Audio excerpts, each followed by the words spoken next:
what you want? And are you Welcome getting back. what No you means need? nerds. No means no nicks. No means nothings. To the no means no thing. No means nothing podcast. The podcast where three absolute and complete and utter idiots do their best to try to find the very best no means no song of all time. Spoilers, there isn't one. My name is Jordan. I'm one of your hosts. I'm Matthew. Hello. I'm Hello. Michelle, your bell. I'm Hello. Michelle, your bell. Hello. Sunday monkey play And piano Hello. song. If you listen carefully, you can hear Yeah. our fourth host, who's our guest today, He is. Gregson, That's what he the says. kitty Hello. Gregson. Hello. So we've broken our promise already, ladies and gentlemen. We do not have a guest tonight, except for Gregson, who's a very special guest, and our other mascot besides Teddy. So the reason for that is, one, yes, scheduling woes. It's a lot fucking harder to schedule guests than we thought, so it's going to be an interesting year. But not only that, I frankly Adult. thought last episode was great. Chuck, you were fucking great. That was super fun. But I was not back in my rhythm, and I doing a real episode, and I felt personally that we kind of needed to do an episode with just the three of us so that we could kind of get back on our game, get back in the swing of it before we bring anybody else in, so that we're not a train wreck, so that when people come in, we've got a bit more of a finely oiled machine. Whether that fucking happens tonight, who the hell knows, but we'll see. Testing, it is a test kitchen, trying new format, new ideas, and whether we're prepared to do it and whether we're actually capable of keeping track of it in the doing of it. So we'll see. So bear with us and New train wrecks. That's right. Comment on certain things too. Like what? That's right. So basically, in the first round we broke down the songs individually. So now we're going to try to compare them a little bit more because we've already said a whole bunch of shit about them. So that's the sort of the nub of it, I suppose. That's right. And we'll kind of, as we start to do the podcast proper here, once we get into the songs, we'll kind of break down how, a little bit. I mean, Matthew did a great job last time. We've breaking down the new format, but we'll refine it. We've refined it a little bit. We'll let you know what that is, at least for the next couple episodes, so that you're kind of clear of what we're doing. Although hopefully what we do will just be clear enough, but who the fuck knows? We'll see. Train derailments are clearly up around my fair country. So I'm doing my best not to make this one of those. So before we get to any of that shit though, we've got the real fun part, which is, what are you drinking? And you know me, but this time I'm a triple threat. I have my whiskey, but I also have some tea in my Bigfoot mug, and then just a big cup of water. Cause I just gotta stay hydrated. What are you going to do? But whiskey first. Yeah, I know my priorities. Michelle, what have you got? I have the almighty The Guinness. dark death of love. Let me put in genius. both earbuds for this one. Oh, okay. Wait a minute. Ready? I'm ready. Oh, Lord. That was a good one. I only normally have one earbud in for this because I don't like having... We don't have a monitor turned on, so I feel all stuffed up. But man, that And was man, good. this beer, you don't pour it like other stuff. You Nope. just dump it in there. So a lot of the gas can mix in with the ingredients. And it doesn't overflow. Yes. It's just All right. it's just perfect. And there's the widget The widget.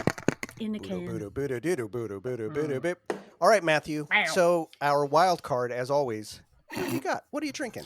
I'm prosaic as fuck, but look at this thing. Oh, no. Nice. That is Canada through and through. Yeah. Oh. It is a giant 740 ass. milliliters. 740 milliliters of Jesus. that's fucking blue. That Oh is my a fucking can and a half, God. quite Yeah. literally. Holy shit balls. Next to my head now. Oh my God, it's as big as his head. Well, Oh my w- god. t- How many height-wise. beers is that? Like two What's two 2 pints in beers? that thing? But no. Well, Wow. we'll see if one suffices for It's you like tonight. We 2 shall regular see. cans. Yeah, I guess. right. Yeah. Yeah, that's So pretty Less fucking great. is 2 beers. more. Fuck that. More Is more.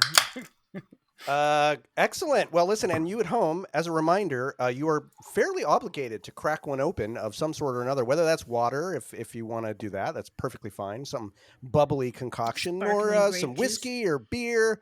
Remember, we'd love it if you'd crack this open around a bonfire out on the beach as you're walking, podcasting, walking Teddy the dog, Commuting to your Yeah. shitty job. as you're Oh. working your shit job or flying in the air, but just don't crack it open while you're on the toilet. You can listen on the toilet. We all know we do. Podcasts our great bathroom buddies, but no drinking on And the toilet. cell phones are absolutely fucking filthy.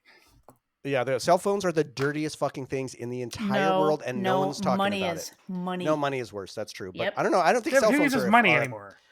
No one dollar uses cash. bills. Every Dollar bills. Where do every you think fucking they've been? person We on don't the have planet dollar bills. has this on the toilet, on the goddamn toilet, and they're not washing their hands when they're grabbing it. Where have your loonies been, Matthew? Do you Jesus. put coins in the stripper's panties? If I need cash, actually, these days, if I had a $10 bill that had been in my wallet for, I don't know, 6-8 months. It just sort of stays in there. Forever. Me too. If I need cash for something, Sandy.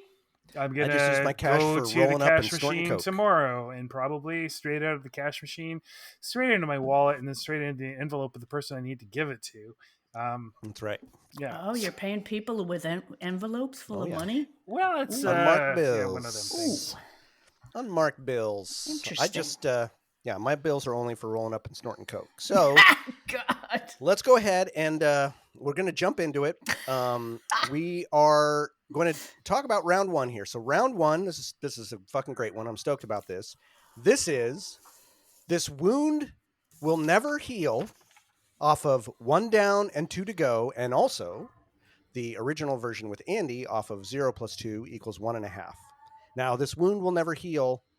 It won in episode 22 over State of Grace. So wound will never heal, 1 over State of Grace.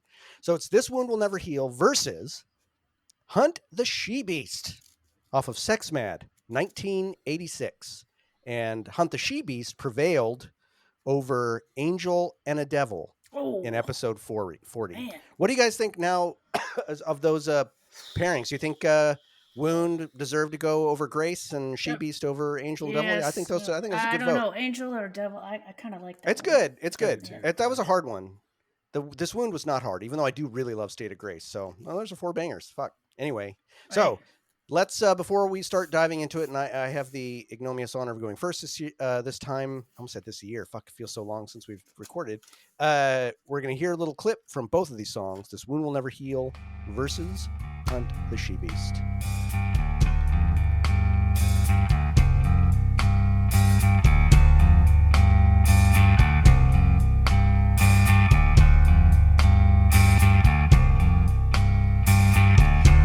You love me. I need you with all my soul. But what you feel and who you are is something I will never know. What surrounds me gives no shelter. What binds me does not hold. And the light that bathes me and warms my skin in my eyes is always cold. That light flows through a window. See the figure that's seated there. She holds an ivory-handled comb and draws it through her hair.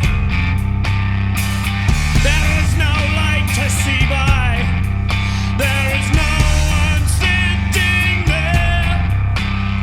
And the coldness that is in my heart is more than I can bear. Yeah.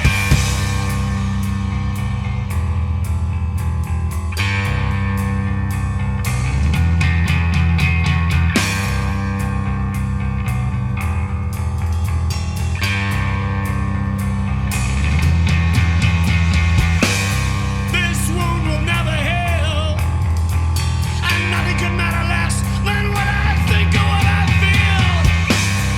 This wound will never heal. No!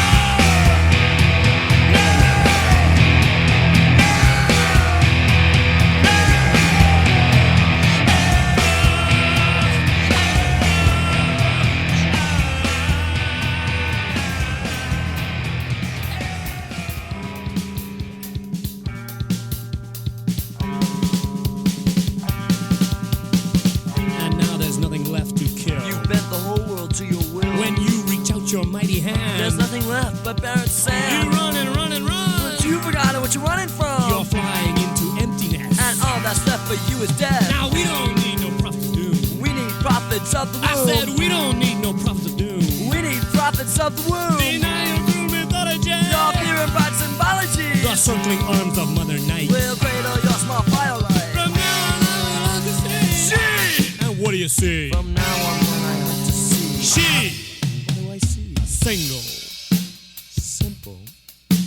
Human. Being.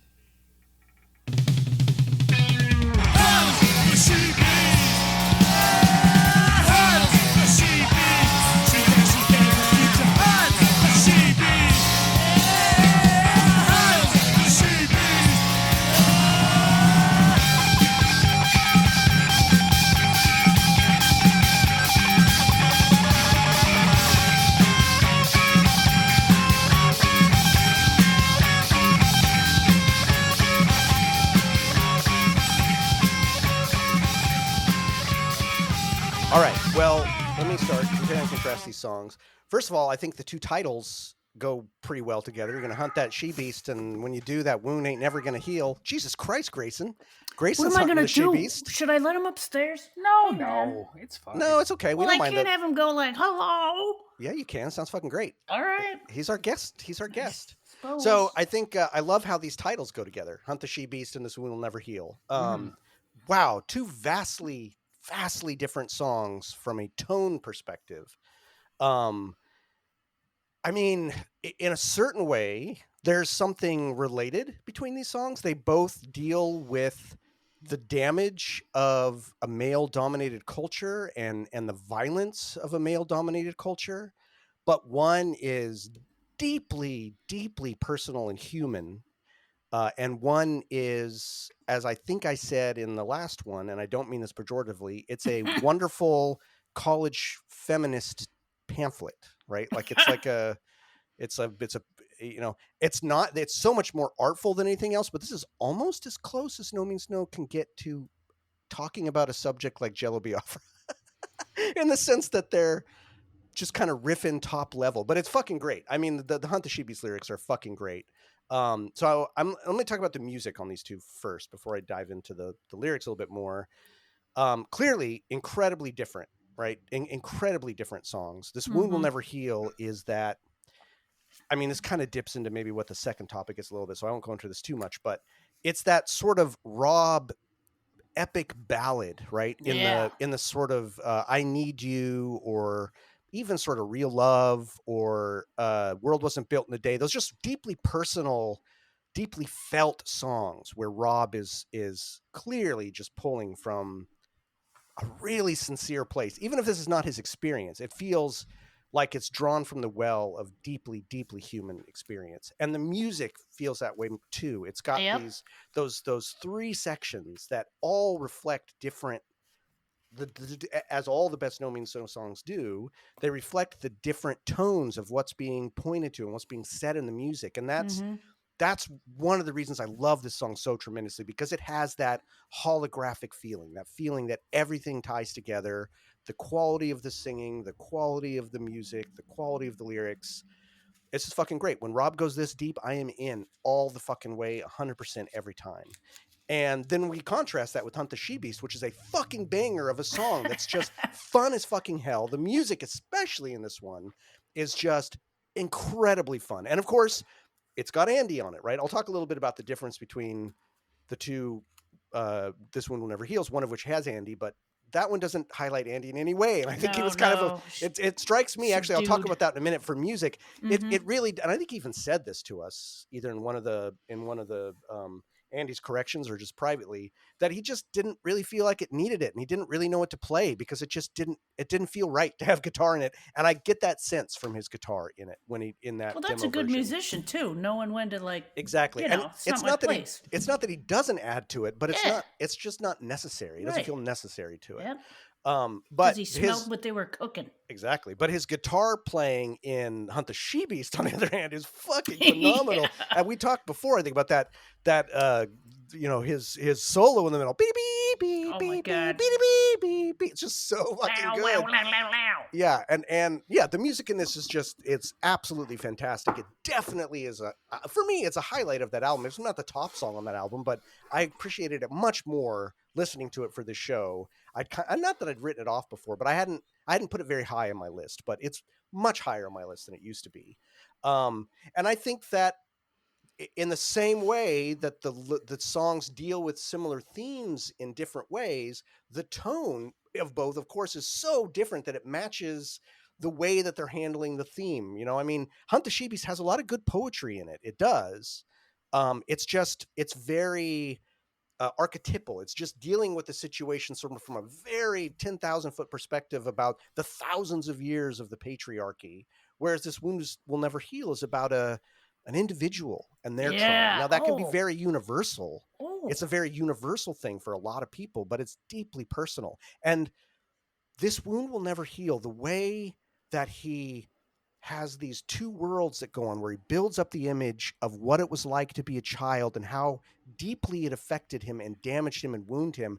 And then he deconstructs it to show that all of that is broken, gone, and empty. Like he just has this, he's stuck in the narrator of the song is stuck in that world perpetually because of the damage, but they also say how it's just completely gone. It's probably physically gone, and also, you know, it's just empty, because something like a home is not just a physical structure. The home is everything in you that makes it a home. And this person's home was a place of horror for them, and violence and terror. So it's empty. The mother is, you know, clearly so much longing for this mother figure sitting at the window with the ivory handled comb going through her hair. But that chair is empty. There is no light to see by, because that mother couldn't save this person. And so the role of the mother is empty, even though they long for it. And there's just this sense of the longing and the need, and yet the emptiness and the damage through the trauma. That's just fucking beautiful. The way he does it is so sublime. This song is fucking sublime. And it gives me the chills every time. Now, real quick, and I know Matthew, you'll both probably have things to say about the two versions of This Wound Will Never Heal. I do prefer the One Down, Two to Go version rather than the Andy version. That said, there are things about the Andy version that are superior. I think, well, not superior, but different, and I really like. One thing is they're in a totally, like, it's, we noted this before, I think the One Down version is like a whole step up than from, like, they're not in the same key. Oh, okay. And the timing of the breaks are different. John's drums are very, very fucking different. But the thing to me that makes the One Down, Two to Go version superior is Rob's vocals. I think he probably worked longer on them. It wasn't a demo. And I love that he goes up an octave. It makes a big deal for me when in those verses he goes up an octave, and it brings out something. It brings out a connection with some emotions that the other one, which is not affectless, but it's a little more, it's all low, which has its own power, but it just doesn't let him tear something up from the inside in his guts like I feel like he does in the One Down, Two to Go. Now, Matthew, I know, has a big gripe, and I can't completely disagree, but this time listening to it, it didn't bug me, even though I thought it would, at that very last that he gives. Oh, right? yeah. At the very last lyric. You mentioned that when we did this last time, and it had never bugged me, and then it started bugging. It did start bugging me for a little while. I forgot about but that. now it doesn't anymore. It doesn't. And I think even the way that John and Rob have more vocalizations in the hardcore breaks in the 0+1, and I'm sorry, in the One Down, Two to Go version, I think even those work better. And John's drums are really interesting in the difference between them, because he has that little a snare rim shot. It's not a rim shot. What do you call it when you just tap the edge of the snare instead of tapping the snare? Yeah, well, rim shot. There's a rim click and a rim shot. Yeah. Or it's like or it's even like a wood block. I'm not sure what it is, but it's like, you know, he gives us, it makes it sound much slower, and it gives more contrast between the sections. It makes them feel more different, so that when the really angsty, violent, kind of revenge fueled and also inwardly, you know, like shredding his soul part comes out, it just feels more drastic to me. Whereas in the 0+2, John's got a great riff that I actually kind of like more, but it removes some of the contrast between the sections for me a little bit. But holy fucking shit, this is, I think Rob's vocal performance is probably the highlight of this song for me. I think it is one of those ones where I feel like he touches something in himself that's really deeply felt. And even if he didn't go through this, he knows how to connect with something very universal and authentic. And it's that feeling of authenticity that I love. And Hunt the She-Beast, it's a great bit of lyricism, but there's none of that at all. Like, that is not the purpose of the song, and it shouldn't be. Right. But I don't connect with the delivery. I appreciate it, and I appreciate the back and forth of the delivery between him and Andy. That's fucking great. I love it too. But it doesn't make my spine tingle. It doesn't make my butt cheeks clench. It doesn't make me feel anything other than like that it's a great fucking rocking song, but it doesn't speak to my soul at all. So I've talked a lot, but I think for the first round, that's probably pretty good for now. So Michelle, why don't I pass it out to you and let's hear what you got to say about comparing these songs. I hope I do myself a service here. Okay, this Wound was always a little anthemic sounding to me, like you mentioned. A heavy song with lyrics that match the heavy music behind it, as you also mentioned. The way the song is composed, the loud, quiet, loud. You remember this kind of song phenomenon that came like famously with the Pixies and how Nirvana kind of copied that. It's a very clever way to write a piece because you're always really getting a chance to get your message across. Like you can't help but pay attention when somebody's being loud or somebody's being soft. Good point. It's a good songwriting. Okay, Hunt starts out so sly and cool, and it's one of their songs that the heat slowly gets turned up. John is something else to listen to, and so is Andy's snotty guitar. My favorite line, I said this before, and I forget what it really was, but my favorite line is "King of the Thing and the fucking floor." Yeah, I think we named. We were gonna name the episode that, but that's a fucking great line. Yeah, that's right. I still think that's what he sounds like. He's saying Kingdom Come and the. Fucking, I can't remember. Kingdom fucking Come floor. The fucking floor. Anyway, that's fucking great. Whatever. It just I love the snot guitar along with that line. It's just I know that's just a little sweet treat right in the middle, but that just grabs me. I do like the back and forth vocals between Rob and Andy, and they both sound really great. She-Beast is kind of a I think it's kind of dumb, like a she-beast. Isn't that why they kind of cringed with the song? Because like she-beast, it's not the most elegant, right? Yeah, no, it's not. But on the other hand, it's kind of like it is a good way of encapsulating how men can look at women as not human, right? So it's. But I don't think they look at them as like a beast, do they? Well, in an archetypal Hell way, hath right? no fury, like a woman scorned. Maybe a woman scorned. She scorned. I don't know. Yeah, That wouldn't sound good either. But She-Beast, it kind of sounds like a cartoon, doesn't it? She-Ra. Yeah. Okay, where was I? She-Beast is kind of a. I wrote dumb. I'm ashamed of myself. I shouldn't say that about this band, but it's kind of a dumb couple of words together. And maybe this is why they used to cringe at the thought of it. So those are the things I wrote about the first section you were asking for. So I'm going to stop there. Well done. All right, Matthew, let's hear from you. What do you got? Yeah, very, very different songs. Like, it's interesting because I had not given She-Beast as much of a shake as I did before, and so it's definitely come up in my estimation. While Wound, on closer analysis, maybe I don't like it as much as I used to. So I used to really like it. Like it was definitely my favorite, or maybe it and Lost were definitely the highlights off of 0+2 was 1.5 because I got it 10 years before everyone else did. That's right. Son of a bitch. So it's I always sort of have preferred that version because it's the one I was more familiar with, and I actually find that the vocal performance on One Down, Two to Go is, to me, it feels a little contrived because it's maybe a little more, because it's maybe it's because it's more polished. I always felt that it seemed a little more raw, or at least the raw part seemed more raw. There's some sort of restraint going on in the One Down, Two to Go that I guess maybe that's one of the things I didn't like as much. And obviously I don't like the I forgot about that. I didn't forget. Yeah. Yeah, the mood is entirely different. This is they're totally different, sort of psychologically, and it got me thinking about the different psychology. So this wound, I mean, a lot of Freud has been debunked, but wound is all superego. And She Beast is definitely the id barely keeping The id, yeah. Sorry, is the id barely kept in control by the ego. So Right. it's the ego talking Alright. to the id, I would say. Okay.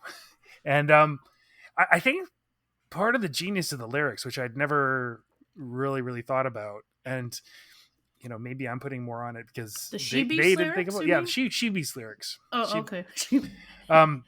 The whole point for me was that it is men realizing precisely the fact that women aren't a cartoon.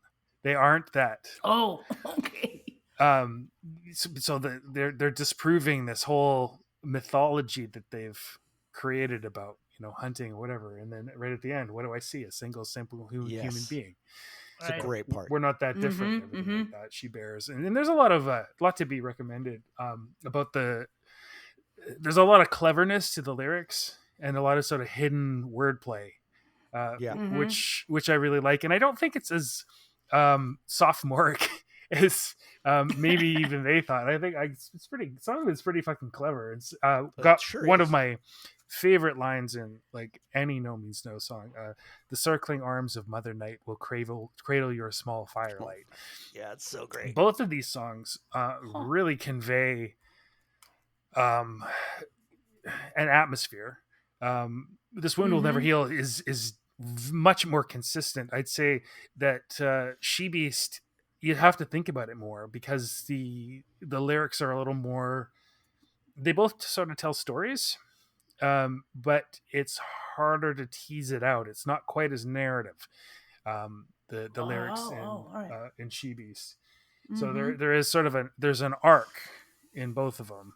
But I would say that the arc is a little more extreme in terms of the up and down in She Beast than in This Wound Will Never Heal, where it's just sort of constant trauma. Both of them are, trauma related, but in This Wound Will Never Heal, it's the victim of the trauma, the experiencer of the trauma, whereas in She Beast, it's the perpetrators. Right. It's the perpetrator, of the trauma. Exactly. Yeah. And you're getting together to cause trauma to others, and then it's all about dominance. And they are kind of an interesting pairing in that they're both about that toxic masculinity. I'm so sorry. No! Don't love do it to death. I love really? You want this to continue? Oh yeah, I love it. Gregson. All right. Gregson, He goes in peaks and valleys, just like there's a quiet parts and loud parts, just like No Means No, right? Exactly.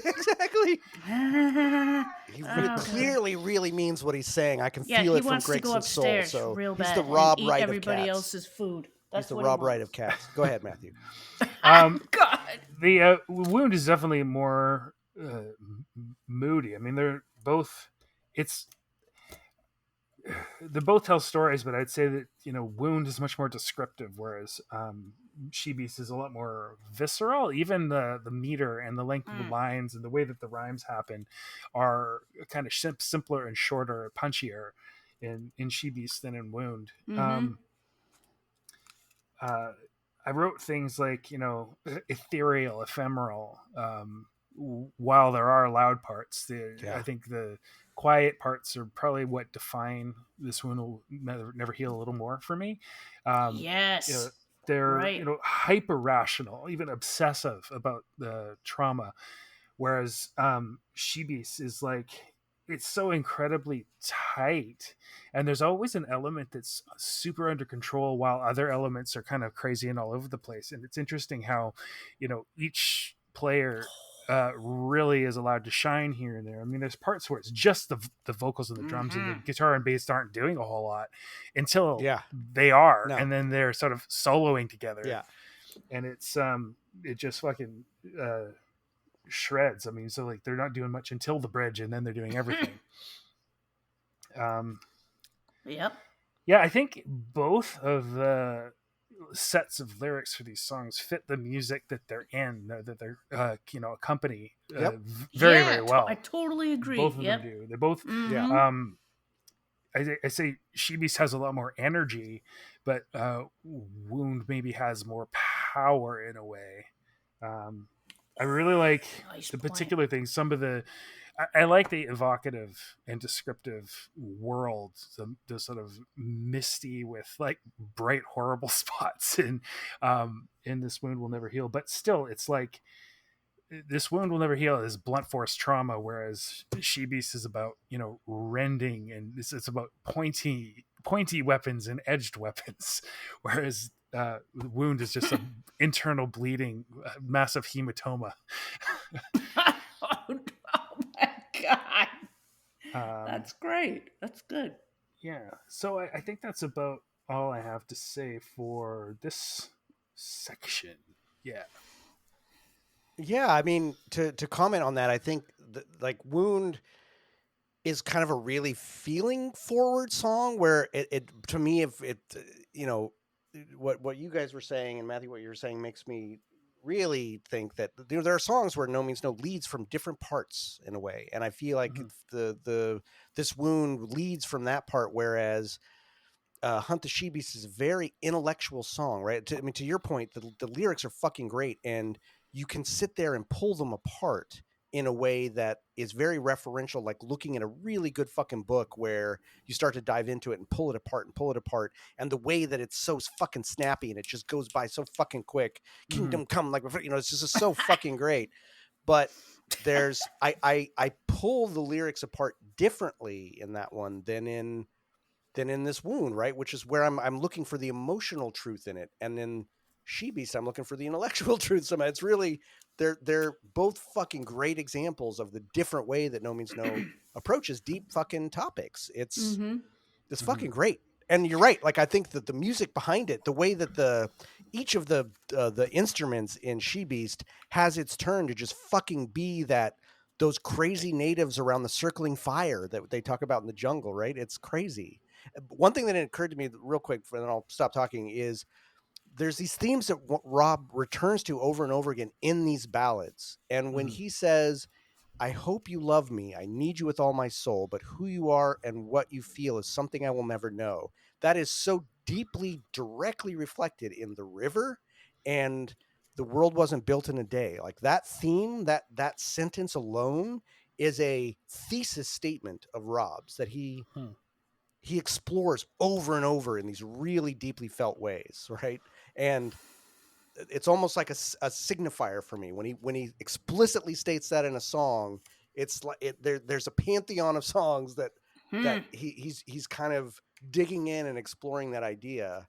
It's just interesting. It's interesting. They both are reflecting on violence, but in Wound, on the other sides, right? As you said, perpetrator and victim. Yeah.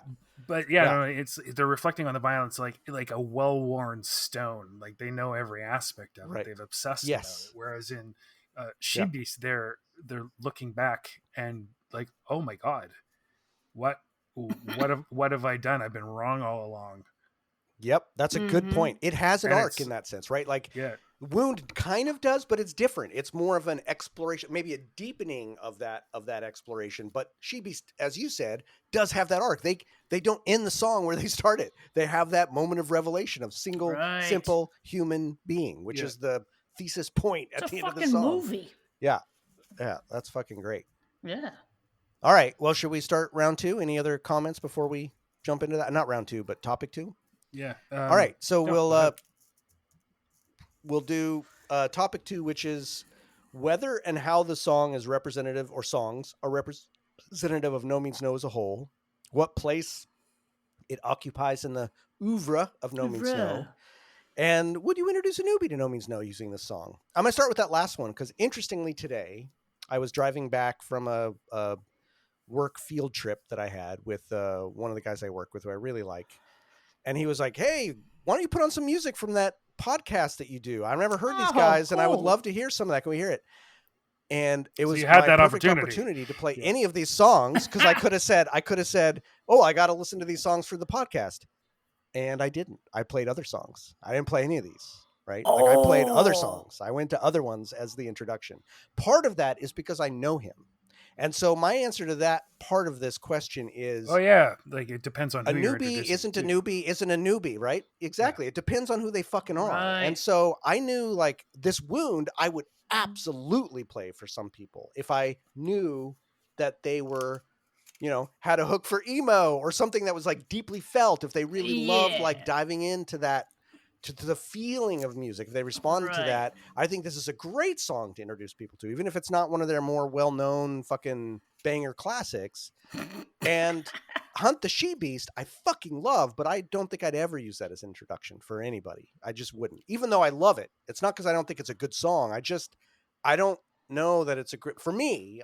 It's not what I want to introduce people to for the band. It would be like great, you love them. Oh, you like them? You like them a lot? Great. Why don't you hear this one too? Or listen to this whole album and you'll hear this song, which is great. So in terms of whether these songs are representative of No Means No, they both are. And I think we've already kind of talked about that. I've kind of talked about it for myself, of how they represent different facets of No Means No. So this is not a one does and one doesn't. There's just, for me, one is very feeling centered. One is very passion centered. One is very intellectual centered and very discursive and using language and kind of bringing my mind to the language, even though it does have an emotional arc. That's still an intellectual arc for me. So they're very different, but those are two very indicative modes of No Means No. So I do think these songs are very representative of the two modes. I would say that I think This Wound fits in a tighter bracket of songs, like I've talked about. The River, The World Wasn't Built in a Day, Real Love, Real Love, yeah. I Need You, and there's some others too, but there's a bracket of songs that Rob, I think, probably has hit the most authorship behind, even musically, that fit into a bracket of songs and those songs all really, as has been clear from round one, they really fucking speak to me. There's something about that it just hits me the right way, period. But Hunt the She-Beast also fits in its oeuvre, right? Like it also is very, very fucking representative. So yeah, I think both of them represent, and that's interesting. This is gonna be a difficult vote in a way, kind of, but it's not apples to apples. This is not like two of the same. I'm looking forward to this topic in other matchups as we go through this round. Because are we going to find songs where two of the same sort of oeuvre come up against each other? Or are we going to get all of these contrasts? So I don't know. We'll see. But these are very contrasting songs. Very, very contrasting songs. And This Wound Will Never Heal, I would absolutely introduce to a certain type of newbie. I don't know that I would with Hunt the She-Beast. I wouldn't avoid it. I wouldn't skip it if it came on. But it's not what I would pick in the beginning. But I'm not putting my money where the mouth is, because I didn't pick either of these today when I played for an actual real live fucking newbie. Oh, so that's interesting to me. Yeah. Wow. So Michelle, what about you for round two? Okay. I think both of these songs represent the band quite well. There's aspects of both that show they never half-ass it. I know I'm personally missing half the magic by not knowing the lyrics, and it's exciting for me to know how powerful they are in relation to what I'm hearing, as you guys often talk about, which is great. Well, I personally love the "what the fuck did I just hear" type of songs that they play. I really feel the sincerity and humility of the slower, serious ones. Nice. And what about the newbie question? What about introducing this to newbies? What do you think? Wasn't that number 3? No, that's in part 2. Oh, Number 3 is just voting. Introduced to someone, This Wound Would Never Heal? No, I don't think I would, just for the reason you said it. It's just it's too heady.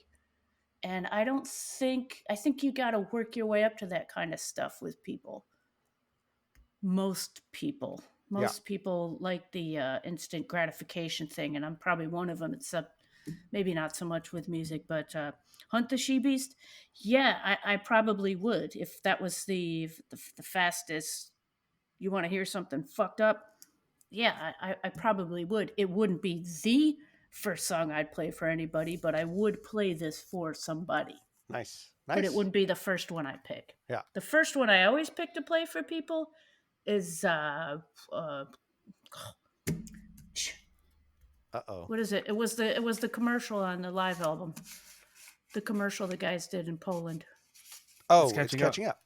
No, the commercial. Yeah, bump, bump, bump. That was the Then Polish commercial. yeah. Then that's probably the one I would play. Yeah, the it's Polish catching up. commercial. Nice. All right, Matthew, how about you? It's finished, but yeah. The Polish commercial.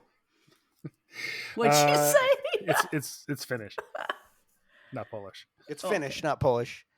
We've just lost half of our European listeners. Sorry. Okay, see. Send us your When you're ignorance Polish, you get a good finish. Damn American. Sorry about that. You all look the same to us, you goddamn blonde hair, blue-eyed motherfuckers. Jesus Christ. All right, Matthew, what do you got? Okay. I think this one is never healed. Yeah, it's certainly God. representative of No Means No. They're both representative of the periods that they're from, I guess. And it's strange to me in some ways that Wound, even though it wasn't written all that long after, She Beast, it was, but not that long after it. It's like 3-4 years. It fits more into their later stuff, I would say, where. Like the Tom it's more albums. Rob in a way, yeah. Because it's very Rob. It's all Rob, I'd say. And Rob. the two versions of it make me they're so different from each other that it really makes me wonder what the song would have become had they polished it. Like whether it would have become better, more polished, or whether it would have lost something in the polishing. Yeah. Because interesting. I heard the demo version first, and there's a certain rawness to probably the mix, probably his performance and everything like that I think might, and I think it was for me lost a little bit on the 1 Down 2 to Go version. Yeah. Whereas, as I said, it's all Rob. She Beast is very even.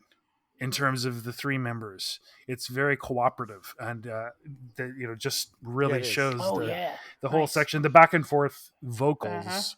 They're line by line, super super tight, super precise, and then John is just Johning. He's got himself what he likes to do. He's just got himself a riff, and he's just playing it over and over again with slightly little variations, and it's fucking hell. Yeah. In terms of, I think, in terms of whether it's representative, I think She Beast is maybe more memorable and certainly more one that more people know, and not just because, yes, for sure, just because of where it was, but I mean, not the most known album either of them, but the Rarities one. I just have a feeling people might actually say She Beast in the first 10 No Means No songs they list. I don't think anybody would put Wound in that first 10 songs. You think so? Really? I don't know about that. Yeah, maybe I wouldn't have said that either, but maybe you're right. I don't know. It's been kind of a maligned song over the years. I feel like we were kind of outliers for even lifting it up in this last one, but that's interesting. It could be. Well, let's lift it. Yeah. It doesn't deserve to be maligned. It deserves to be up there in the top 10. Yep. Whether I'd introduce people to it, I think if I thought they were going to be a No Means No fan, I would be more likely to recommend She Beast. If I thought that they would just like the song, I think I'd recommend Wound. Maybe Wound is a little bit more accessible somehow. Interesting. Yeah. Yeah, it is. Mm-hmm. Interesting. So that's I don't know, man. I mean, I take it back on not recommending She Beast. It is a fucking banger song, and it's also not like it's not like a thrashy song at all. It's very energetic, but it's so intricate that you could play it for someone that doesn't like thrashy music or overly loud music, and they still get a bunch intricate. Fuck those And I actually did. I might introduce it. I did use this. Yeah, She Beast. Yeah. I did introduce some newbies to this, right? Like I had told that story where I was in this play about Medusa and Theseus. It was like a very feminist play, and I gave it to the director, and she used this for some of our rehearsals. So I introduced them all to this, and they all fucking loved it. So it was a really good newbie introduction in a certain sense. So I got to take it back. I've already used this song as a newbie There you introduction. go. I also think, maybe All not right, well- music fans, but I might introduce, if I knew the person was a musician or somebody who's really into music, I might use She Beast. Whereas if, they like music, but maybe aren't musicians or haven't done a lot of thinking about music, I might choose Wound. Yeah. Anyway. Yeah. It's different. It's a hard question because it really depends on the person, right? It does, yeah. There's not a universal newbie. There's not a Well, universal newbie. if you're drinking beer, you go with She Beast. If you're smoking weed, you go with Wound. I think maybe Definitive. drinking That's definitive. absinthe. Yeah. There you go. There you go. All right, so let's do our vote. I'll start at the top. I don't know where this is going to fucking go for you guys. So for me, I know. I'm a little nervous. For me, it's this Wound because I'm a real knew it. sucker for the Rob epics. I've got a super soft spot for them. So it's a clear one for me. Although I absolutely adore Hunt, so I really don't want to see either of these go. But if I have to choose, it's Wound, and not by a small margin either. So Michelle, where are you at with these two? I'm gonna vote for Hunt the She Oh Beast. boy, fuck! I know. I don't know I'm what's gonna gonna lose happen. my baby. I think I'm about to lose my baby. No. Matthew, where are you at? No, I don't know. I don't either. But Oh, I'm Matthew, now on don't smirk tenterhooks. like that. Come on. Don't. I'm on At the beginning tenterhooks. of this podcast, Oh, I think no. it would have been totally Oh, here we unequivocal. go. Oh, for here we me. go. Yeah. But because I've listened to Wounds so much, I actually started to find it a little tedious even. That, maybe if they'd finished it, because they've got two different versions of it, but I think if they maybe like worked on it more, maybe made it a little shorter, or maybe I'm not sure. But I started liking She Beast so much more than I Jordan, ever did. stop it. So yeah, it's She Beast.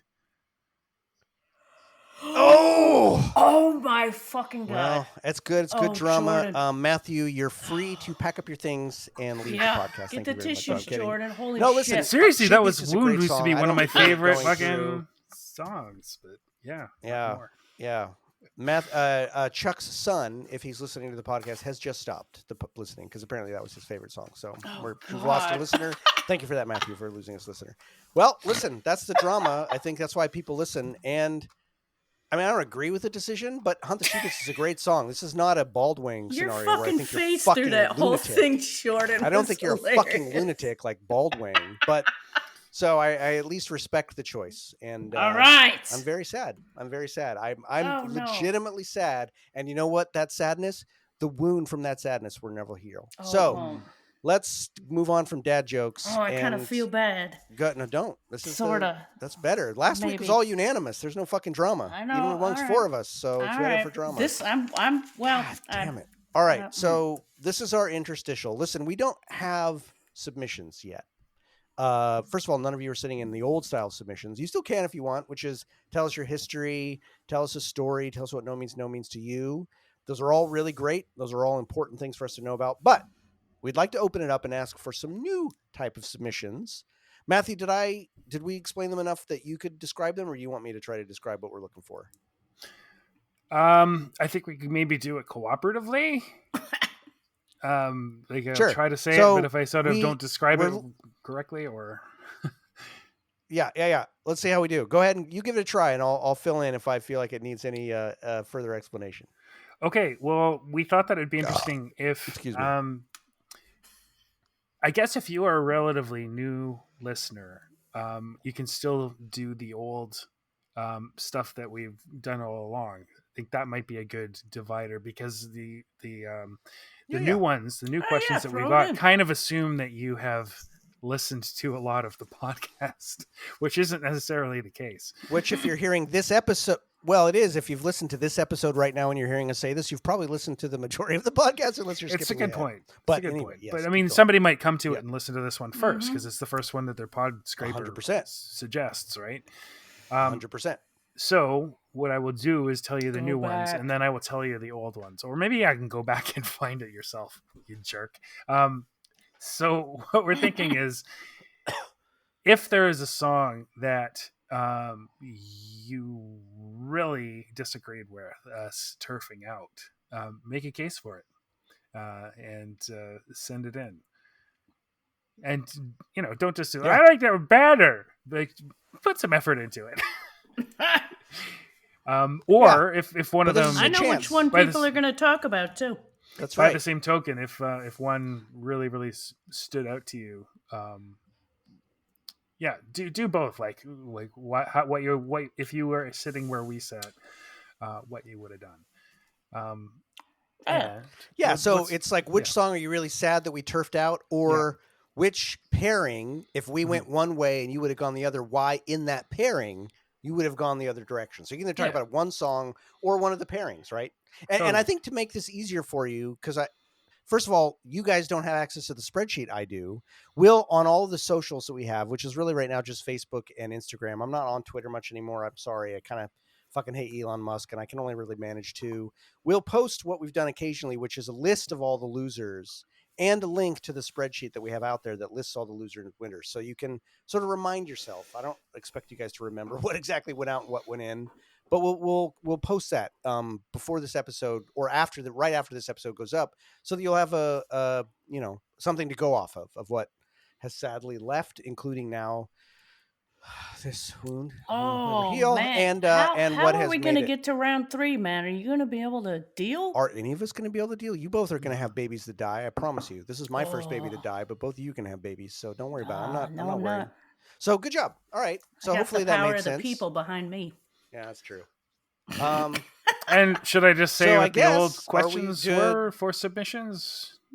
If people are listening. Yeah. Go for it. Yeah. I like those. I don't care if people send those in. Me too. Totally, yeah. I mean, what we've always done is 3 questions, kind of to get you started.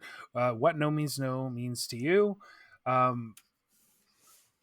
What your no means no origin story was, or like how you were introduced to them, or how the first party you were at when you first heard them, or what cool chick in your home ec class lent you a tape with it on your first listen, and then if you have one, and no means no related story. So it could be having gone to a concert, having really wanted to go to a concert but you didn't because you got caught in a snowstorm and barely survived, or whatever.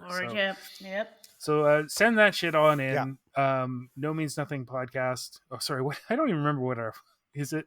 No means nothing podcast at gmail.com. No, it is. It's no mean nothing podcast. Exactly. No means nothing podcast at gmail.com. I'm not even going to give our phone number anymore because it doesn't work. Ever fucking call it. And God bless you, Chuck. But it's just not a good thing. So email it in, and you can either email, text. We do actually prefer audio. If you can record it on your phone. We don't fucking care.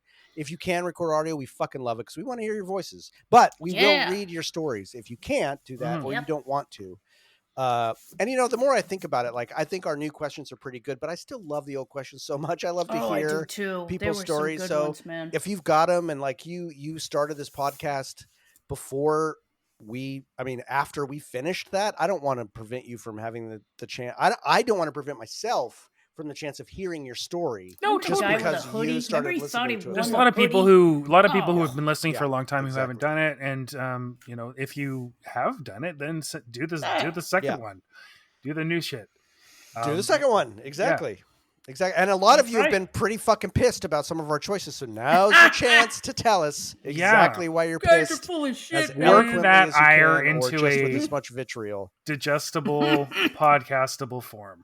Exactly. You know what? Channel your inner W. Buzz Ryan for us, if you would, and just fucking let loose on your feelings. All right. Now you've upped the game. So let's move on to round 2. We're almost an hour in, which is pretty fucking good. So let's mind a little break. Second round. Oh, it's a tinkle time. It is indeed. Tinkle time. Listen to my beer tinkle. Yeah, that's the problem. All right, let's let Matthew go tinkle in the snow or the Matthew slud. Go pee-pee. Yeah. And I don't have to pee yet, so I'm going to sit right here and talk to Michelle. So, fuck you, Michelle, for She Beast and splitting the vote. And now I kind of feel bad.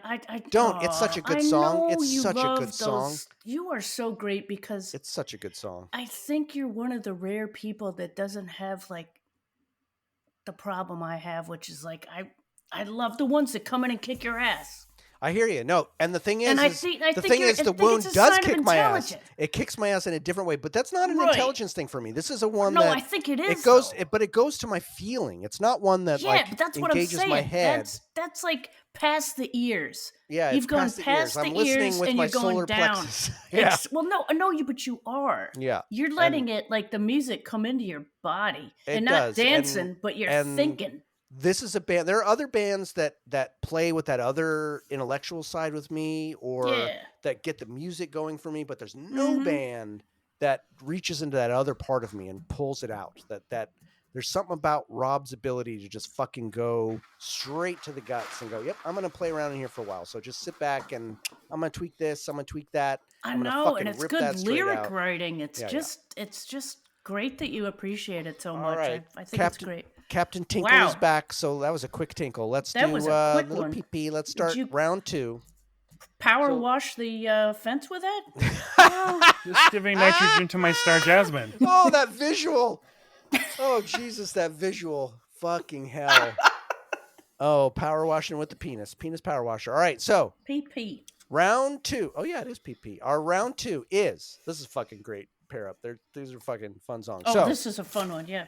this is, the first song in the matchup is More ICBMs off of One Down, Two to Go. It's recorded approximately 1979 to 80. They list this as one of the home demos, so this is fucking early as shit. Yeah. Now, More ICBMs won out over I Get Up in the Morning in episode 37. So, More ICBMs goes up against No Rest for the Wicked Rest. off of Mama, 1982.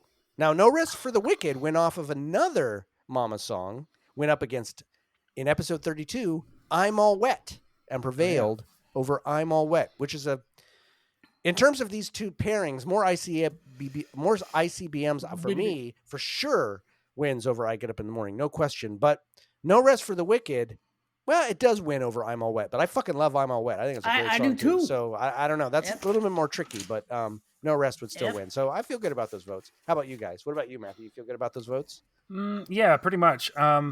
Though I think more ICBMs might have won over I'm All Wet had they been paired up. Oh, wait a that's a minute. good Wait, question. wait. Huh. Uh-huh. No, it would I have. don't It would know. have. It would have. It would have for I don't me. think I think I would have been a More I'm a keyboard. wet person. I love the more keyboard. I don't know, but That's tough. I like mixing I it don't up like think that. so. I think I would have been I'm all wet. Interesting. All right. Well, before I we like let these lightning rounds. I like I know, that. me too. Before we let Yeah. Matthew opine on these two songs together and in contrast and all of that shit, let's hear a little clip as the missiles rain down from the sky.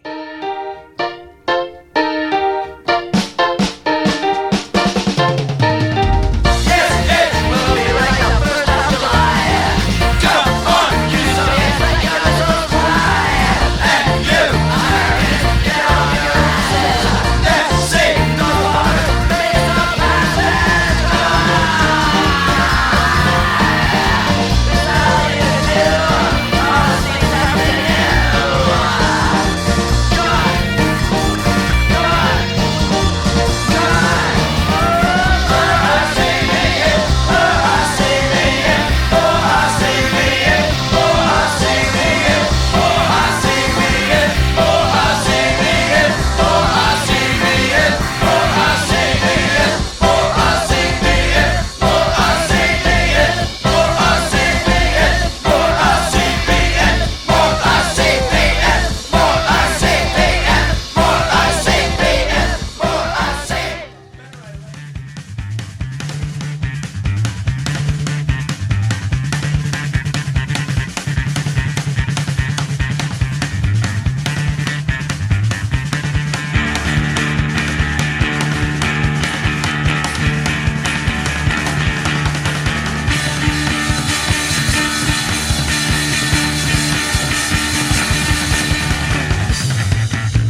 All right.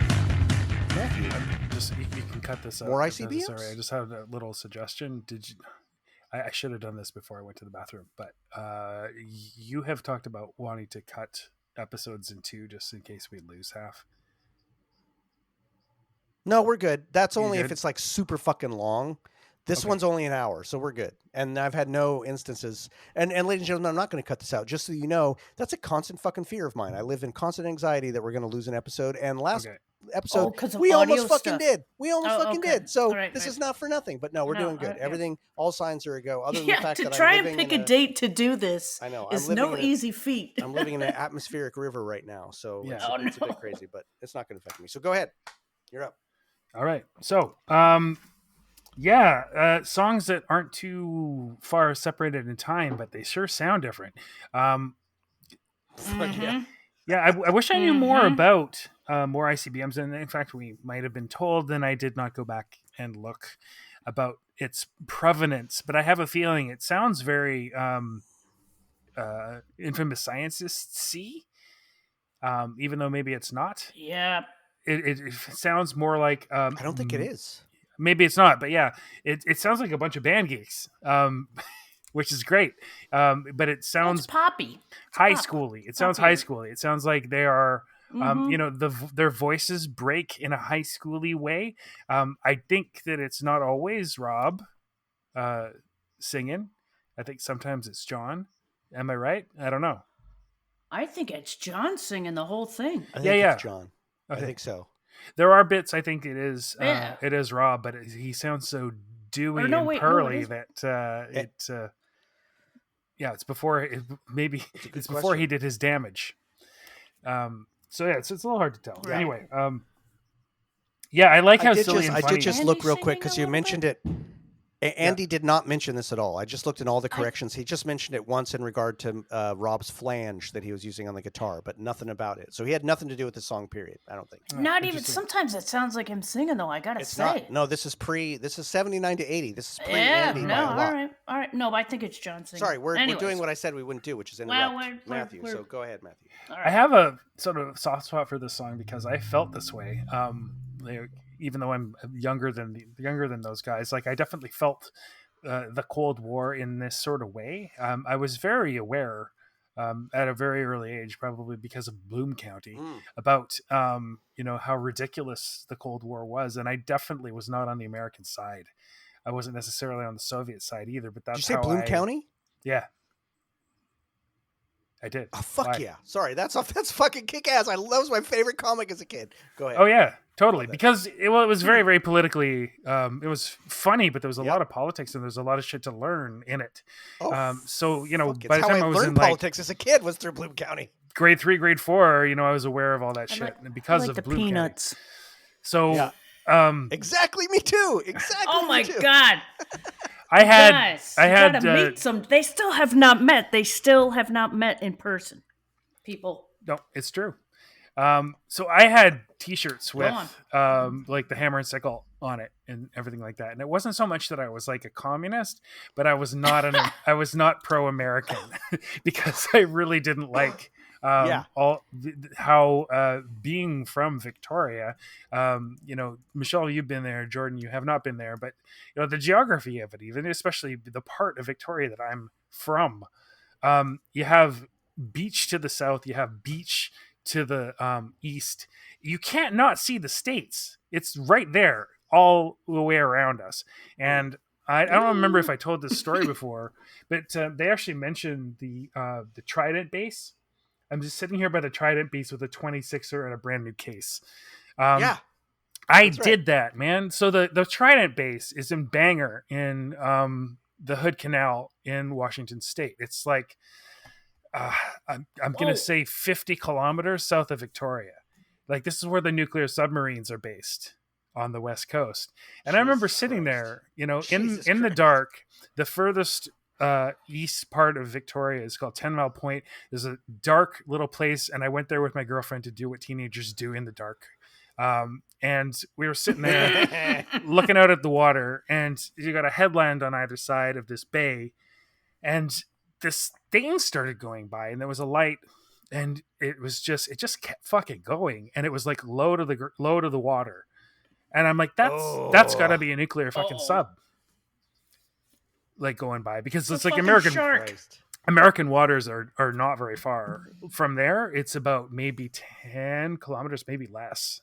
So yeah, Wow. this just sneaking by in the dark, very, very creepy. And so I totally get where these kids were coming from in this song about, talking about just get on with it, you guys. Like do the nuclear shit, just disinfect everything.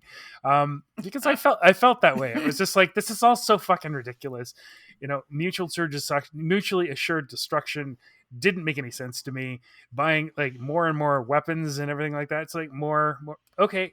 Sure, great. Yeah, just get all the weapons. You can both destroy the planet. Way to go. Good shit. Yeah. Yeah, good shit. Here's your Reagan. badge. Yeah. No, exactly. So Canadians have this sort of feeling about our neighbors. We love you guys, but it's just like, come on. Sometimes it's just like, come on, guys. No, you should have that feeling. Like, come on, fucking motherfuckers. I know, it's come embarrassing. It's just like, Christ, what are you doing? It's like, just fucking put that thing away. Grow up. Yeah. Yep. Yeah. And then I know. And then on the other hand, it's difficult to compare these songs because they're so different. Like the one is very, very about the lyrics. It's very, simple rhyming couplets.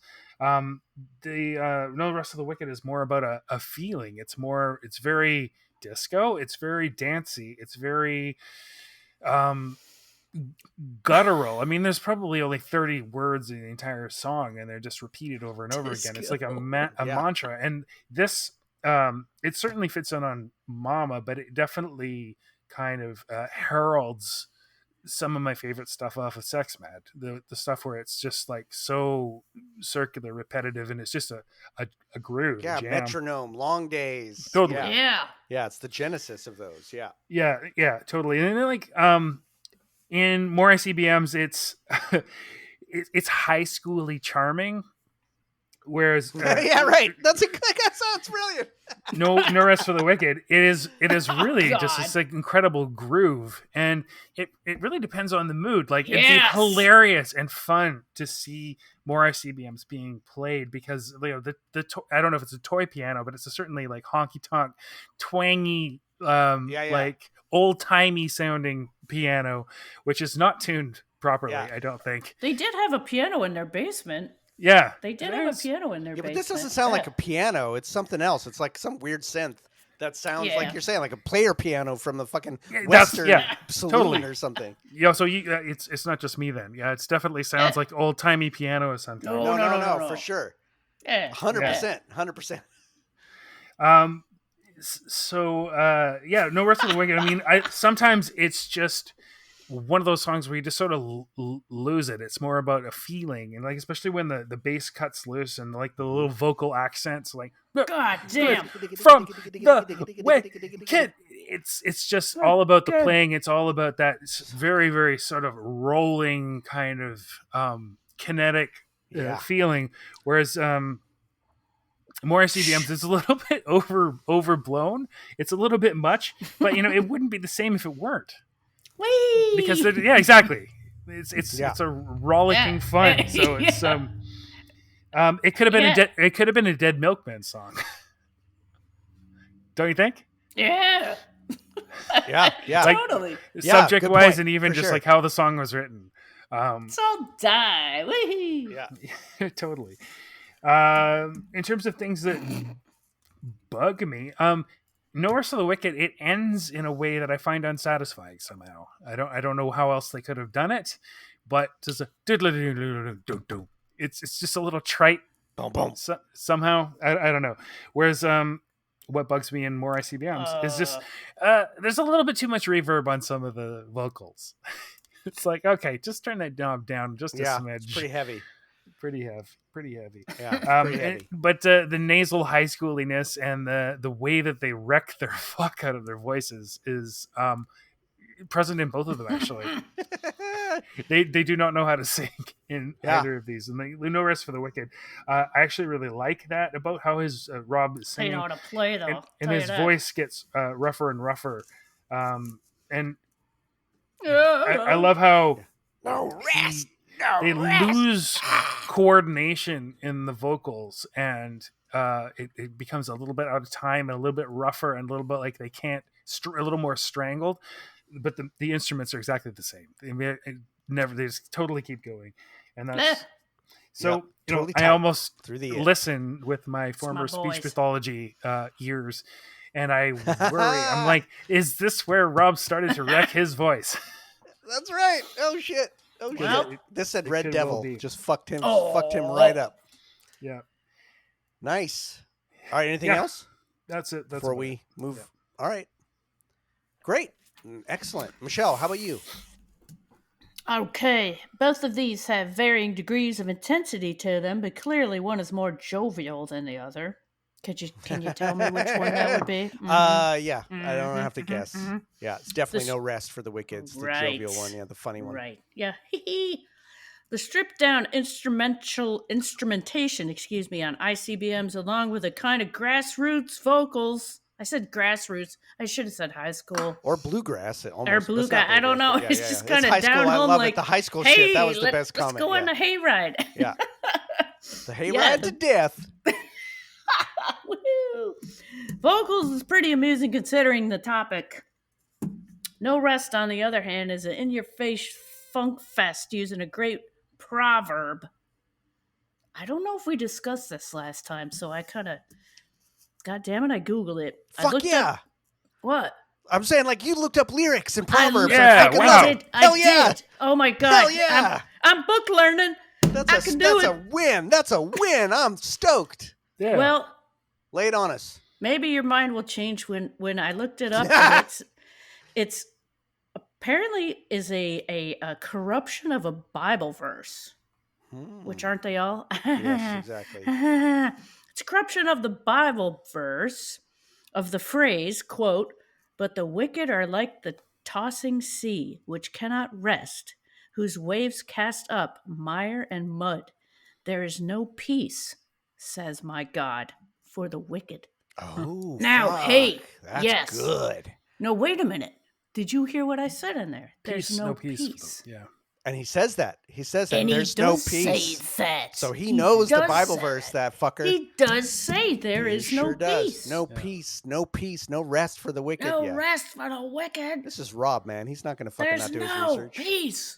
I think John says the there's no peace part. Maybe, but I think like Rob back wrote the from lyrics. Well, but whatever. Yeah, no, but you're right. I think you're right. But he Googled it too. Yeah, well, they didn't have Well, Google back not, then, which makes it even more impressive. Right, yeah. There was no fucking Google. They had to read that shit. You had to read the Bible. The good book. There's no peace, says my God, for the good wicked. Pull. Good pull, Strangey. I thought you'd be impressed. I am impressed. I'm excited. And it's also in my top 3 New Model Army albums. What? Nice. What? No Rest for the Wicked? Yeah. Oh, that's an album. There are so many people who've written songs called No Rest for the Wicked. When I Googled that, all these song titles, there's an album. I think Ozzy Osbourne has an album called No Rest for the Wicked. Yeah, but this is the best of them all. So well, clearly. Sorry, Ozzy. Okay, so the fucking groove in No Rest is mind-boggling. And again, 2 fucking guys laying it down. Jesus is Christ. One of your ears is pleasure. That's 2 guys. Fucking nuts. I don't even think they're layering. In 1982. In 1982. Yeah. Jesus I was fucking 12. Christ. Oh, man. There were no other bands playing this in 1982. I'm sorry. Nope. There just weren't. Mama is a fucking great album. It's a fucking great let's album. just Fuck you, Les Claypool. Right this Rob Wright was eating your fucking breakfast when you were eating Frosted Flakes in your fucking mama's like cream Oakland of wheat. port. You were eating cream of wheat when Rob Wright was laying down fucking licks that. Anyway, go ahead. Eggs over easy with some bacon. Yeah.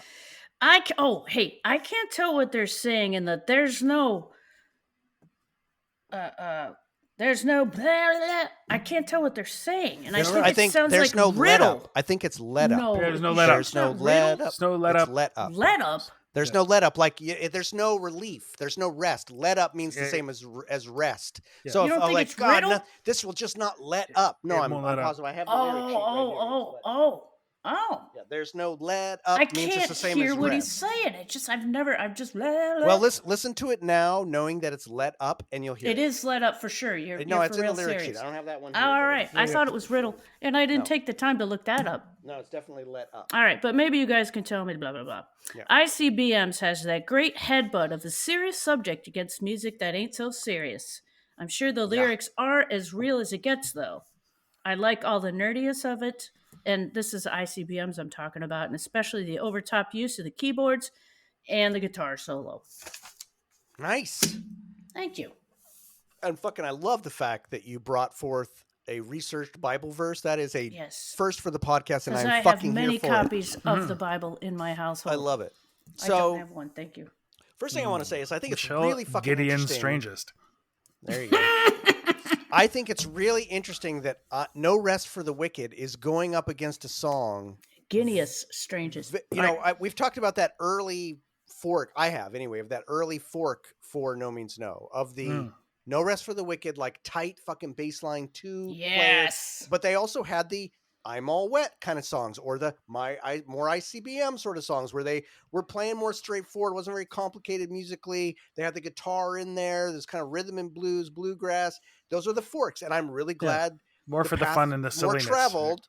Yeah, I was glad that the path more traveled ended up being the No Rest for the Wicked becomes their path. So it's really interesting for me that No Rest for the Wicked comes up again against one of the few songs that are left from that other period, the more ICBM period. That said, I'll start with more ICBMs. First of all, I want to have a shout out to Random Ian, who sent us a great voicemail, which I don't know that we ever played, but it's a great voicemail where he points out something we did not point out was that very last lyric, "Better I Like It," is a pun because it says more ICBMs, more ICBMs, more IC. Better I like it. So it's like the more I see, the better I like it. So I never picked up on the fact that it was the better I like it, right? So he pointed that out to us. So shout out to you, Random Meme. It's a great fucking lyrical pun that I did not pick up. And it's fucking great. So hats off. I thought it was just like better. I like it. That's a better. Yeah, no, but it's like take. More I see. Yeah, because he doesn't say B. More I see, better I like it. So it's fucking great. And the energy of more CBMs, I love that you fucking mentioned Bloom County. That is the perfect corollary to this song that I'd never thought of, and I fucking love it because that was that exact era. It was the Bill the Cat and Opus and fucking Reagan and all of the nukes and Gorbachev's, all that fucking shit. This is the perfect Bloom County song, right? It's so fucking good, and really has that sort of like. It really does have the drinking beer on the mesa overlooking fucking submarines sort of feel to it. It's fucking great. It's a party song. And the keyboard, I mean, the piano really does sound like an old player piano. It's fucking great. But No Rest for the Wicked. Are you fucking kidding me? Yeah. Those opening. I mean, that just makes me instantly start going like, oh, fuck yeah. Here we fucking go. It's fucking on. And actually, I think also more ICBMs is one of it's an early song, so I understand this, but it's very topical. They don't do that often. That, I've Got a Gun. There's some others. They don't very often talk about explicit political things that are happening in the world. This is one of the rare songs. No Rest for the Wicked is a very existential song. It's talking about, I think, the illusion of the self, right? For me, anyway, this song is about the illusion of what are you? You are not. What you think you are is not anything. And also he goes right into Martin Buber, that I art thou, like what art thou? Thou art not. That's a very deeply, I'm sure Rob read that fucking book. I'm sure he read that book. And I also love the fact Buber. One of the things I love about it is that he says your drag, you jump down, you crawl down, and it's your dragged up. You wait, so you anyway. It feels inversed. The lyrics fear invert. It feels like the words that he uses for going up and going down should be reversed. It's like the words that he uses for going down are words like I usually jump up, or I usually crawl. Like it just is interesting. This everything feels inverted. It's this real subversion of the self. This you are not you. You are not you. You are not you. Yeah. The you doesn't exist. What are you? You are not. And it's Everybody's smoking, it's and not no just one's this, getting high. it's not just this idea that like, oh, no one is anything. It's just this notion that what we think of as ourself is not ourself. And Rob explores this fucking down to the very last song they write in the It's tour his EP2s. dissertation. So No kidding. this is one of those first inklings to me of like those questions Rob was asking that he asked all the way to the very end. They're Yep. right fucking here, right in one of the Yep. very first songs they wrote. And he writes it in this very spare, as you said, Matthew, there's only like 30 fucking words in this whole song. Oh, And yet he gets to the heart of the question. And behind it all is just this, and are you fucking kidding me? That, and the way that Rob, like, whether it's like, it's not a fuck up, but it's the texture of how he plays that really fast riff has always got to me because it's not perfect. Like there's a texture to it where he doesn't hit the notes the same way every time. He probably could have, but the take they took, because the texture, some of the notes come in hard, some of them don't. There's this beautiful texture to that one riff where he's just going but it's always got to me. It's he's putting accents on certain spots. He is, and but it doesn't necessarily feel all intentional. And even It just the feels volume. like he's just fucking playing it. It's so yeah, no, good. I know exactly what you mean. Like it's not totally intentional. I mean, it's certainly done with skill, but it's if there's skill, it's coming from his feelings rather than his intention. Exactly. And there are other bands that are like this for me too. And there are bands that other people love that I don't love because if you do, and this is a Cohen quote, it's the cracks that let the light in. It's those little bits of discontinuity where the real feeling comes through. And if you're so technically proficient that there's never that bit that comes through, it feels sterile to me. It's those moments in No Means No. They never get rid of that. They never over sterilize their music. They let that shit come through. And it's those little moments to me that make it so fucking juicy that I just like. It's the same in like the songs you like were saying this references, right? Or not references, but presages, the metronomes, the long days, that like they have that same thing. They have these moments where meditative something sort of, just doesn't quite fit, it's but if it doesn't quite repetitive, fit the right but it way, isn't. It's not exactly. Right. So I just fucking love that about this song. If you don't hear it. Exactly. I cannot believe this song's from 1982. No. I also can't believe that these two songs are the same fucking band. It's crazy. Right. Although it is funny that, and we'll talk about this in part 2, but one of these songs is a presage of the other ones. The other is not. Like I like these are, these early songs are interesting that way when they were really experimenting. I don't know. And about in terms of what we bug, it's the same things for me. I think No Rest, it's not my favorite ending. Certainly not on Mama. I don't hate it, but it's not my favorite. And Morse ICBMs, I was going to say the same thing. It's too much reverb. I don't think they need it. I think they just, they were playing around. They were like, oh, this will be good on this. It doesn't quite work for me, but two fucking great songs. It's hard to believe how early they were such fucking masters of their fucking craft. This is a little bit of maybe it would have been more appropriate about 3 minutes ago, but I have a little aside just based on something that I did last night, and it's sort of stuff you were saying reminded me of. I went last night. Shout out to Fader for getting me out to this. I went to see a Rush cover band. Oh, nice. Shit. Yeah. And they How was it? Fantastic. Oh, it was that's fantastic. great. Yeah, they're called. I think they played down here. They're called the Modern Day Warriors, which is the first line in Tom Sawyer. And they are. I mean, you can't not play if you even attempt. You can't half-ass Rush. No. They had to split Getty into two people, so it's a. Oh my God. It's a female vocalist, and she does keys, and then they had a dude on bass. Oh my God, that's great. But it was interesting what you were saying about playing the same riff over and over again and putting a little bit of different accent here and there. So I got to the show, and my first impression, because like I know Rush backwards and forwards, I know every note. I don't know how to play them, but I know what's right or what's wrong. Yeah, so right. These guys were fucking bang fucking on for the most part. Right. The vocalist, it's not Getty, and it is a woman in the similar range. But at first, and it took her a little bit of time, and I think she was just warming up, but there was just Right. not enough oomph. There was not enough passion in it.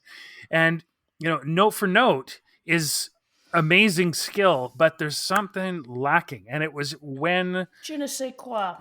when they put their own little bit of stink on stuff that I liked it the best. It was like, it's definitely bang on the Rush, but then they're good enough musicians to inject their own feel to it a little bit here and there, and the vocalists especially. It's a little harder to do that with the playing, I think, but the vocals, and I have way more respect for Geddy Lee as a vocalist after watching somebody try to do what he does. Yeah. Yeah, right.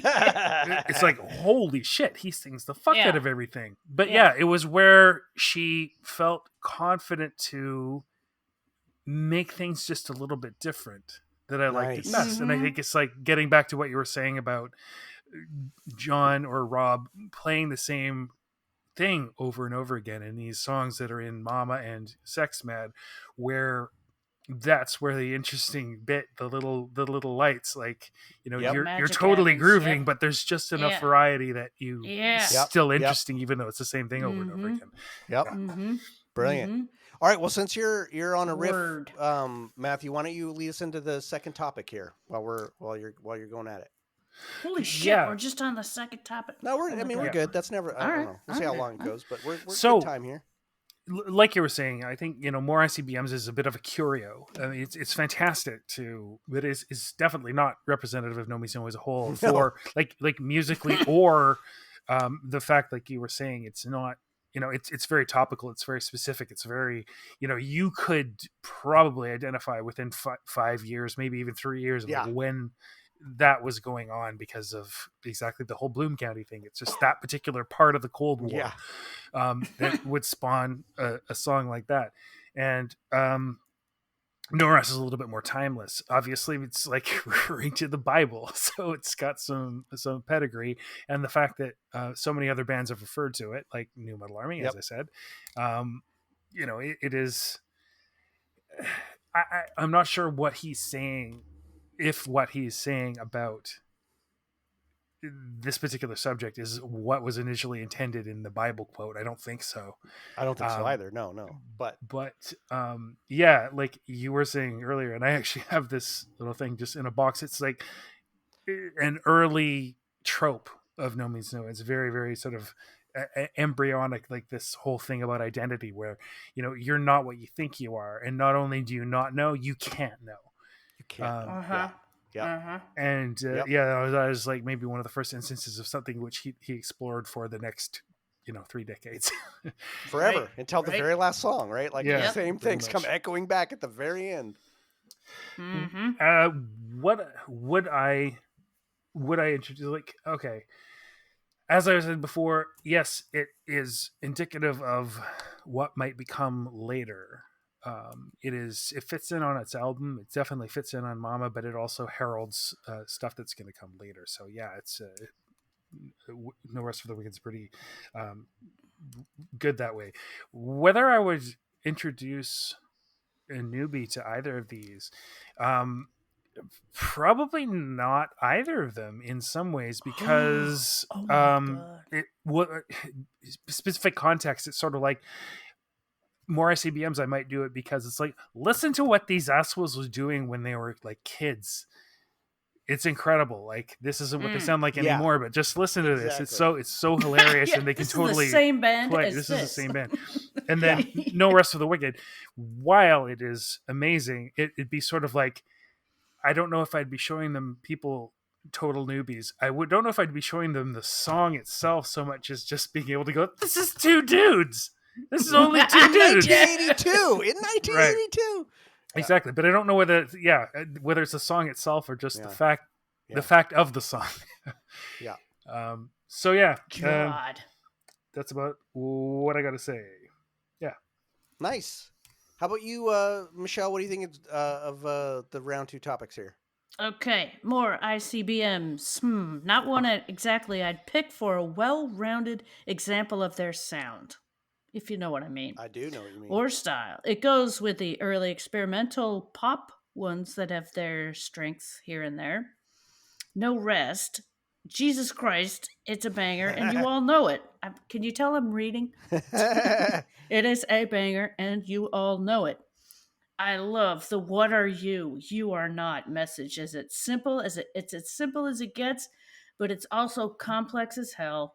The ultimate question. I love when Rob transitions to "Thou art not." I didn't know that was from a book, I mean, but I I love think the so. I "What can't are say for you? You sure, are but not," and "What art thou?" I mean, yeah, it's just like I love that. yeah, I love it. That's yeah. all I got written down. So All here we right. go. I mean, I Yep. pretty much agree. I think more ICBMs along with the like I'm All Wet and Pigs and Dogs. Like it is. It's this early great example of where they could have gone. It's a great song.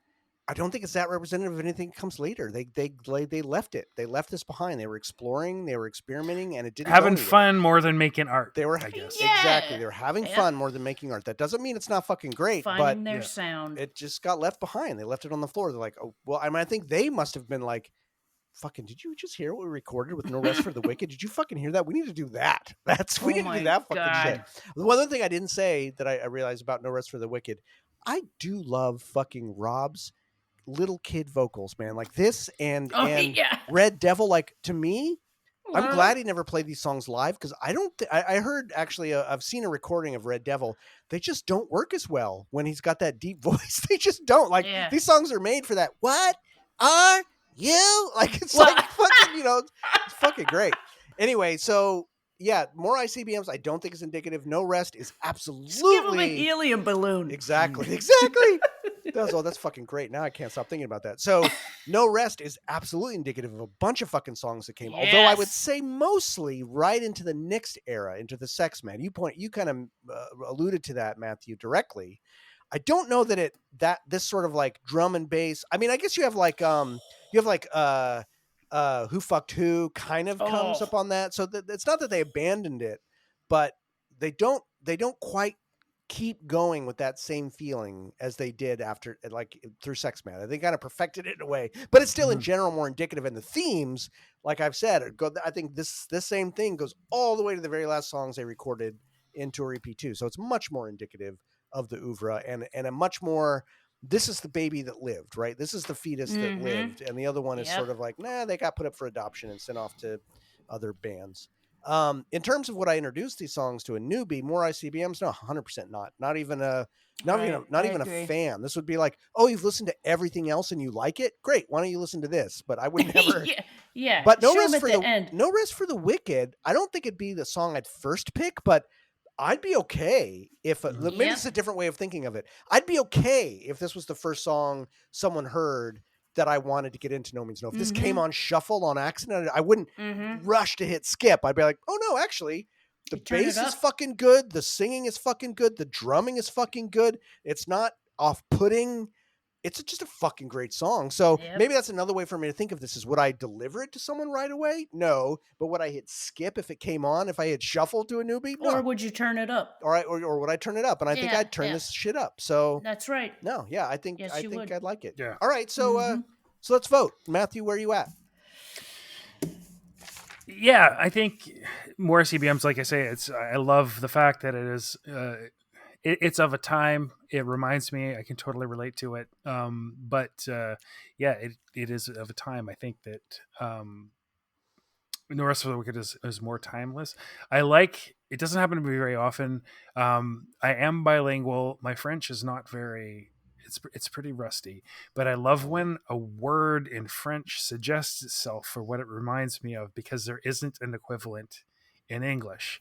So what the word that sort of trying to describe how the song makes me feel or what makes me think of, the verb in French is Verklempt.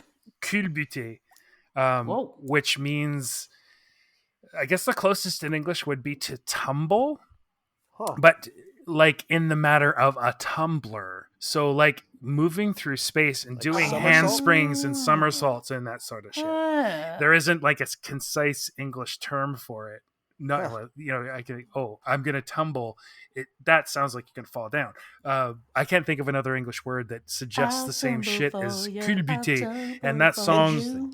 ça culbute pour moi. That's like, yeah. Interesting. Interesting. All right. So what's your choice? No rest. No rest.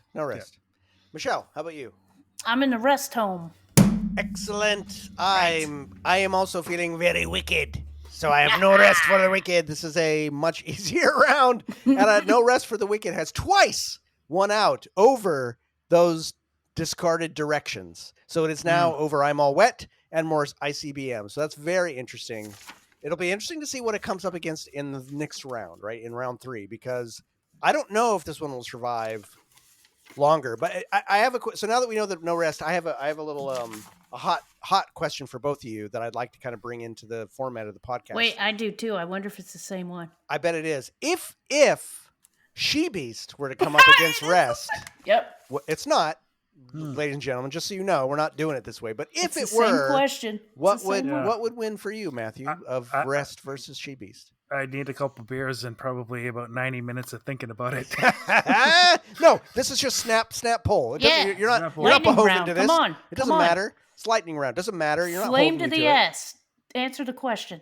I mean, they may come up against each other in the next round. We don't know. That's possible. But what do you think? Maybe no rest, I think. Interesting. How about you, Michelle? No rest. Absolutely. Me too. Isn't that interesting? Like, it would be no rest kind of without question. Because these two are kind of the same. Yeah. They're in the same realm. They're in the same realm. But no rest to me has an early energy that's fucking great. Well, it's interesting. Yep. All right. Well, what about more ICBMs? But let's not telegraph that too much. I mean, it is possible that they can come up against each other. Oh, all right. Yeah. We won't. Yeah. So anyway, right. we are sending through this Wound Will Never Heal, which is great because it's a fucking. Oh, sorry, no.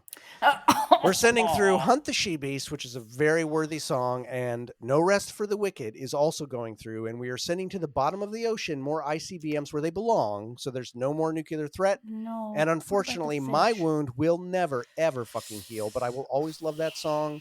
Peace out. My lighter is up to this wound. And to all of you who are also mourning. And, maybe there's some of you out there who want to write right now about that little prompt that we gave of why we're wrong. Or in this case, why they're wrong. Why me and Matthew poured salt in your wound. Exactly. No, but in all seriousness, I don't begrudge that. I think this is not a choice that I'm scratching my head about at all. So anyway, we appreciate you being with us. Remember, we really, we're vain, egotistical people. So we love it when you reach out to us. Go ahead and send us an email at nomeansnothingpodcast@gmail.com. You can find us on Instagram at nomeansnothing. We're on Facebook. If you hate Facebook, hey, guess what? We do too. But there's one really fun corner of it. It's called the No Means Nothing podcast page. And there's lots of fun shit that happens there. Lots of good people. Because as you know, if you're listening to No Means No and you've ever met anybody, if you're lucky enough to ever met anybody who loves No Means No, they are good fucking people. So there's a lot of good fucking people from all over the world. So it's kind of a fun place. So even if you hate Facebook, it might be worth to join it. It's a private group. We're not like public, so no one else will know you're there. You don't have to do anything else. You don't have to.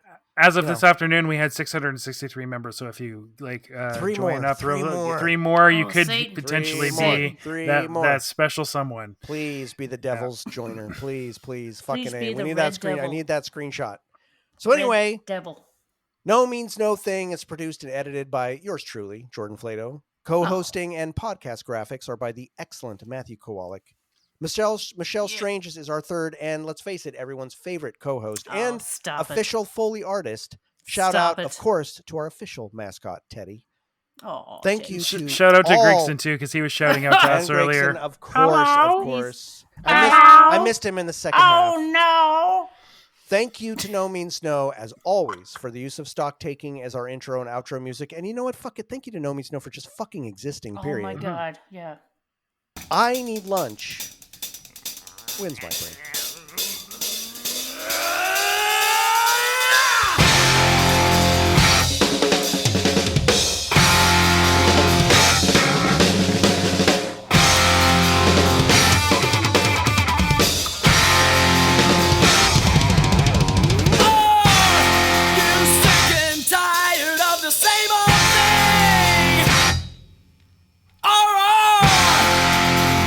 You have been enough.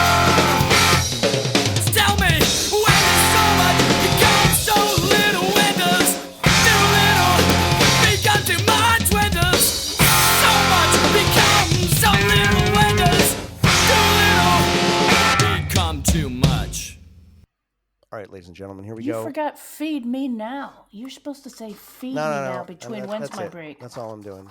Oh, you're You right. didn't I say need it the lunch, feed right me now. lyrics. I am officially off the podcast. So here is our I need the paper. Here is our round 2. Oh, baby. I know who Michelle is voting for here. Uh-oh. This is a very Tell me clear it's one. not happening right now. It's right there. Tell Look. me it didn't happen. Look. Oh, God. Yeah. That's not good. That's not good. I can't do that one. Oh, okay. Do you understand that this is I'm not good looking here? forward to this, but I'm not. I'm going to lose. Shut quiet! God damn it, I have to Bleep. beep that out. You can't say the name. Son of a Oh, bitch. you're still recording. I'm still recording. Of course, it's the secret part. Put No, it's the okay. I bleep can out. beep that out. And here's the second one. Oh. This is good. I'm happy with that. All right. I'm sorry. You got to bleep, but That's it does fine. sound It'll be funny when you hear It'll it. be funny as shit. It is. Okay, those are good. I'm looking forward to this. Everybody's going to know you've set it up. I have to say, this episode we talked about, none of these were the A-list, like, known bangers, right? They're all good, but they weren't, like, top of the line. But there's, just so you know, next time, folks, there's some fucking top shelf shit coming in this next ep. So it's not going to be easy. We are going to agonize over and this this is shit. the one that oh, I can't say it. Don't say it. Don't say it. I won't. We I won't. won't. Not until I hit record. So anyway, ladies and gentlemen, we've now drawn the straws, and I believe we have lined up. I'm not going to tell you who, but we have a guest lined up for next That's what I was episode. talking Yep. about. We won't say who it is, but I'm excited. We are going to bring a guest a guest on to help us talk about it because you've heard us enough. But Guest this was bullshittist. Fun. Yes, exactly. Guest bullshit. So we love you. We hate you. We know you. We don't know you because, as No Mean No says, you can't ever actually know the other. And on that vein, fuck off.